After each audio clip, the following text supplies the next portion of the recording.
কোনো কিছুই ফেলার নয়, কোনো কিছুই নষ্ট করার নয়। মধ্যবিত্ত ফ্যামিলিতে এই চিন্তাধারা, এই শিক্ষা নিয়েই বড় হয়েছি। আর আমি না আমার বাচ্চাদেরও সেই শিক্ষাটাই দিতে চাই। গতকাল রাত্রে না দই পেতেছিলাম। দই আমার খুব ভালোই বসে, কিন্তু হঠাৎ গতকাল রাত্রে দেখলাম দইটা ঠিকমতো বসেনি। তাই দেখে আমার হাজব্যান্ড তো চিন্তায় পড়ে গেছে যে দই বসে। আমাকে জিজ্ঞাসা করলো, তাহলে কি তুমি পুরো দইটাই ফেলে দেবে? যেহেতু দই বসেনি তাহলে তো ওই দুধটার কোনো ভ্যালুই নেই। আমি বললাম, দাঁড়াও, আমি সব কিছু ঠিকভাবে ম্যানেজ করে তোমাকে দেখাচ্ছি। এই যে দেখছো, আমি আবার নতুন করে দই পেতে নিয়েছি। আর গতকালের দইটা পুরো ছানা কেটে গেছিলো জানো। তো আমি ওটাকে না একদম আরেকটু জাল দিয়ে ভালো করে ছানাটাকে কাটিয়ে একটা কাপড়ের মধ্যে বেঁধে রেখেছিলাম। আর যে গতদিন একটা বড় পনিরের প্যাকেট এনেছিল, সেই পনিরটাই আজকে রান্না করব বলে বের করে নিয়েছি।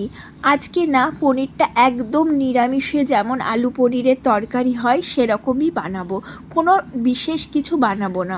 ওদিকে দেখো আমার ছানাটা কত সুন্দর রেডি হয়ে গেছে। কে বলবে এটা দই পাততে গিয়ে দই পাতা হয়নি, এটা ছানা তৈরি করা হয়েছে। তো আগামীকাল ওই ছানা দিয়েই বানানো হবে একটা ছানার তরকারি।